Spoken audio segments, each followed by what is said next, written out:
അംബാം വന്ദേ കുരുംബാം സകലജനനുതാം കോടിലിംഗാലയേശാം ശ്യാമാഭാം രക്തവസ്ത്രാം കരധൃത കരവാളാദിശസ്ത്രാം ഭവാനീം രുദ്രാണീം രൗദ്രരൂപാം നദജന സകലാഭീഷ്ടദാത്രീം ത്രിനേത്രാം സംയുക്താം മാതൃകാഭിം പുരഹരതനയാമേവ ലോകാംബികാം താം. ദേവീ ശരണം അമ്മേ. സുപ്രഭാതം, ശുഭദിനം. എല്ലാ ധന്യാത്മാക്കൾക്കും പുലർകാല വന്ദനം. ശ്രീമദ് ദേവി ഭാഗവത നിത്യപാരായണ പരമ്പരയുടെ ഇന്നത്തെ യജ്ഞവേദിയിലേക്ക് സുസ്വാഗതം. ദേവി ഭാഗവതം സപ്തമസ്കന്ധം 36 അധ്യായം അവലോകനം ചെയ്തുകൊണ്ടിരിക്കുന്നു. ബ്രഹ്മതത്വത്തെ ദേവന്മാർക്കും ഹിമവാനും ഉപദേശിച്ച ശേഷം ദേവി അവരെ ഉപദേശിക്കുന്ന ഭാഗങ്ങൾ, ആർക്കാണോ ശ്രദ്ധാഭക്തിയില്ലാത്തത് അവർക്ക് ഇതൊന്നും ഉപദേശിച്ചു കൊടുക്കരുത് എന്ന് പറയുകയാണ്. ശങ്കരാചാര്യരെ സാധനാചതുഷ്ടയം പറയുന്നുണ്ട്. ഒരു സാധകനുണ്ടാകേണ്ടതായിട്ടുള്ള അത്യുത്തമമായിട്ടുള്ള 4 ഗുണങ്ങളെപ്പറ്റി അവിടെ പറയുന്നുണ്ട്. ഗുരുവിലെല്ലാം വിശ്വാസമുണ്ടായിരിക്കണം. ഏതൊരു ഗ്രന്ഥമാണോ പഠിക്കുന്നത് ആ ഗ്രന്ഥത്തിൽ വിശ്വാസമുണ്ടായിരിക്കണം. ഭഗവാനിൽ ഭഗവതിയിൽ വിശ്വാസമുണ്ടായിരിക്കണം. ഇഹത്തിലും പരത്തിലുമുള്ള ധനധാന്യാദികളായിട്ടുള്ള ഒരു വസ്തുവിലും ആഗ്രഹങ്ങൾ ഉണ്ടാകാൻ പാടില്ല. മുമുക്ഷുത്വം നേടണം എന്ന ആഗ്രഹമുണ്ടായിരിക്കണം. അങ്ങനെയുള്ള പല ഗുണങ്ങളുമുള്ള സാധകന് മാത്രമേ ആത്മതത്വങ്ങളൊക്കെ ഉപദേശിച്ചു കൊടുക്കാൻ പാടുള്ളൂ എന്ന് പറയുക. കാരണം എന്നാലേ അതിന് കാര്യമുള്ളൂ. ഇപ്പം നോക്കൂ, ഫുട്ബോൾ കളിക്കാൻ ആഗ്രഹമുള്ള ഒരുത്തനെ പിടിച്ചിട്ട് ചെസ്സ് കളിക്കാനോ വോളിബോൾ കളിക്കാനോ കൊണ്ടുപോയാൽ വല്ല കാര്യമുണ്ടോ? മറിച്ചും കാര്യമില്ല. എൻജിനീയറിങ് പഠിക്കണം എന്ന് ആഗ്രഹിച്ചിരിക്കുന്ന മക്കളെ പിടിച്ചിട്ട് ഡോക്ടറാക്കാൻ പോയാലോ ചാർട്ടേഡ് അക്കൗണ്ട് ആക്കാൻ പോയാലോ വല്ല കാര്യമുണ്ടോ? അല്ലെങ്കിൽ മറിച്ചോ വല്ല കാര്യമുണ്ടോ എന്ന് ചോദിച്ചാലില്ല. കാരണം എന്താണോ അഭ്യസിക്കാൻ പോകുന്നത് ആ വിഷയത്തിൽ താല്പര്യമുണ്ടായിരിക്കണം. ആദ്യം ആ വിഷയത്തിൽ താല്പര്യമുണ്ടാകുമ്പോൾ മാത്രമേ ജിജ്ഞാസ ഉണ്ടാവുള്ളൂ. അത് പഠിക്കണം, മനസ്സിലാക്കണം എന്ന ജിജ്ഞാസ ഉണ്ടാകുമ്പോഴാണ് അത് പഠിപ്പിക്കുന്ന ഗുരുനാഥനിൽ ശ്രദ്ധാഭക്തി ഉണ്ടാവുന്നത്. ആ ശ്രദ്ധയോടുകൂടി അതിനെ കേട്ട് മനസ്സിലാക്കണത്, സംശയങ്ങൾ കേട്ട് മനസ്സിലാക്കണത്, എപ്രകാരം അതിനെ ഉപാസിക്കണമോ ആ വിധത്തിൽ ഉപാസിക്കുന്നത് എല്ലാം ചെയ്യുന്നത്.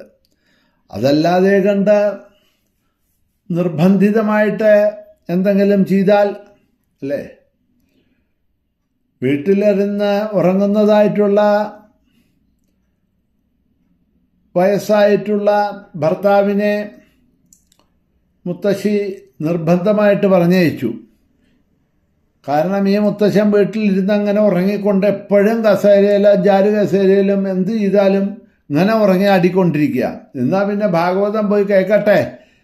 അവിടെ കുറേ ഭാഗവതം കേൾക്കുമ്പോൾ കഥകളും കീർത്തനങ്ങളും ഭഗവത് കഥകളൊക്കെ കേൾക്കുന്ന സമയത്ത് ഈ ഉറക്കം പോവാതെ അതൊക്കെ കേൾക്കൂലോ, പുണ്യമാണല്ലോ എന്ന് പറഞ്ഞിട്ട് നിർബന്ധിച്ച് പറഞ്ഞേക്കും. ആദ്യത്തെ ദിവസം വളരെ നിർബന്ധിച്ചിട്ടാണ് പറഞ്ഞയച്ചത്. പക്ഷെ പിറ്റേ ദിവസം കാലത്ത് 7 മണിക്കാണ് തുടങ്ങുന്നത് എന്നുണ്ടെങ്കിൽ 6 മണിക്ക് തന്നെ പോവാൻ ധൃതി കൂട്ടുകയാണ് മുത്തശ്ശൻ. എന്താ എന്നായി. അല്ല, മുത്തശ്ശി വിചാരിച്ചു കഥയിൽ നല്ല രസം കണ്ടു കാണും, അത് കാരണമാണെന്ന്. അങ്ങനെ സപ്താഹം കഴിയുന്നത് വരെ മുത്തശ്ശൻ നേരം രാവിലെ വിളിച്ചായിട്ടുണ്ടെങ്കിൽ എല്ലാവർക്കും മുമ്പ് മുത്തശ്ശനാ എത്തുക. എല്ലാം കഴിഞ്ഞിട്ടേ അവസാനം വരുള്ളൂ വീട്ടിലേക്ക്. അപ്പം മുത്തശ്ശിക്ക് സന്തോഷമായി. എന്തായാലും ഇവിടെ കിടന്ന് ഈ മനുഷ്യൻ ഉറങ്ങിക്കിളിച്ച് നടക്കണില്ലല്ലോ, അവിടെ പോയിട്ട് സപ്താഹങ്ങൾ കേട്ട് ഇരിക്കണുണ്ടല്ലോ എന്ന്. വാസ്തവത്തിലെ മുത്തശ്ശൻ ഇപ്പോൾ അവിടെ എന്തിനാ പോകണമെന്ന് പറഞ്ഞാൽ വീട്ടിനേക്കാൾ സുഖമാണ്. വീട്ടിൽ ഇടയ്ക്കിടയ്ക്ക് മുത്തശ്ശി വന്ന് എണീപ്പിച്ച് ഉപദ്രവം ചെയ്യും. അത് ചെയ്യൂ, ഇത് ചെയ്യൂ, ഒന്നുമില്ലെങ്കിൽ 4 വെണ്ടയ്ക്ക കൊടുക്കുക, ഇതൊന്നും ഉറക്കി തരുമോ, ഇല്ലെങ്കിൽ വേറെ എന്തെങ്കിലും ഇങ്ങനെ ഉറങ്ങാൻ വിടാതെ കണ്ട നടുവിൽ ശല്യം ചെയ്യും. ഇതിപ്പോൾ സപ്താഹത്തിൽ പോയി എവിടെയെങ്കിലും ഒരു ഫാനിൻ്റെ അടിയിൽ നല്ലൊരു ചേറും പിടിച്ച് ചാരി അങ്ങോട്ട് ഇരുന്നാൽ സുഖമായിട്ട് ഉറങ്ങാം. പിന്നെ സപ്താഹത്തിൽ വരുന്നവരാരും ശല്യം ചെയ്യില്ല. മുത്തശ്ശനാണ്, വയസ്സായി പാപം, എന്തോ ഉറങ്ങുകയാണ്, എന്തിനാ ഇപ്പം ശല്യം ചെയ്യണത് അദ്ദേഹത്തിനെ എന്ന് വിളിച്ച് ആരും പോവില്ല. ആ കാപ്പി കുടിക്കേണ്ട സമയത്തോ ഊണ് കഴിക്കേണ്ട സമയത്തോ മാത്രം ഒന്ന് വിളിക്കും, അപ്പം എണീക്കും പോവും. ഇടയ്ക്കിടയ്ക്ക് വല്ല ശബ്ദകോലാഹലങ്ങൾ എന്തെങ്കിലും ഉണ്ടായി ഒരു കീർത്തനത്തിൻ്റെ മറ്റാണെങ്കിൽ അപ്പം ഒന്ന് കണ്ണ് തുറന്നു എന്ന് വരാം.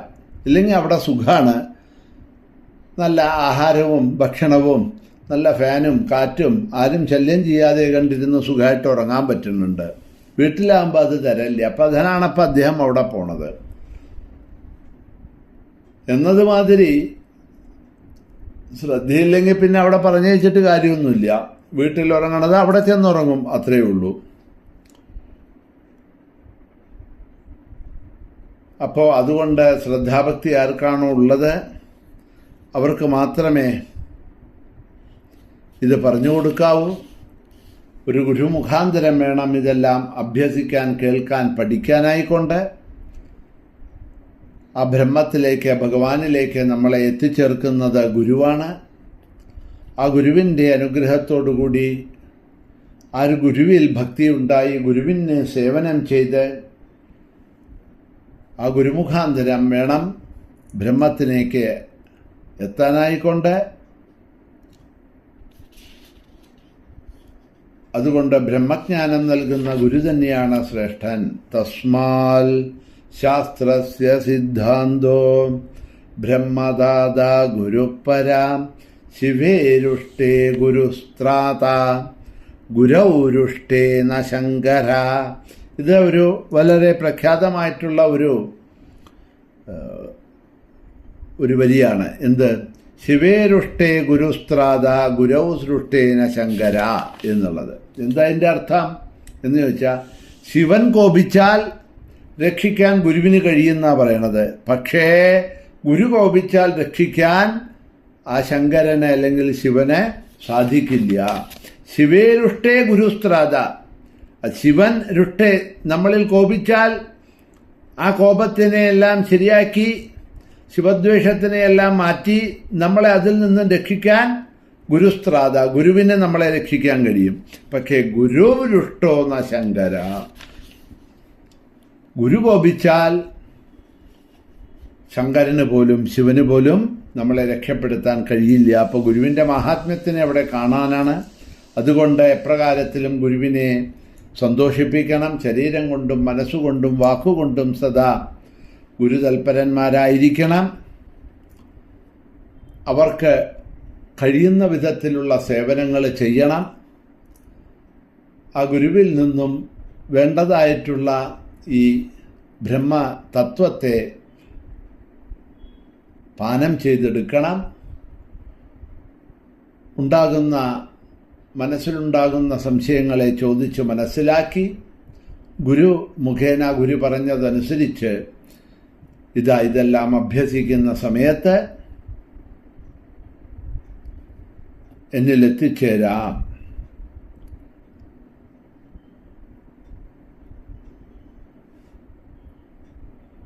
അതിന് ഉദാഹരണമായിട്ടിവിടെ പറയുന്നുണ്ട്.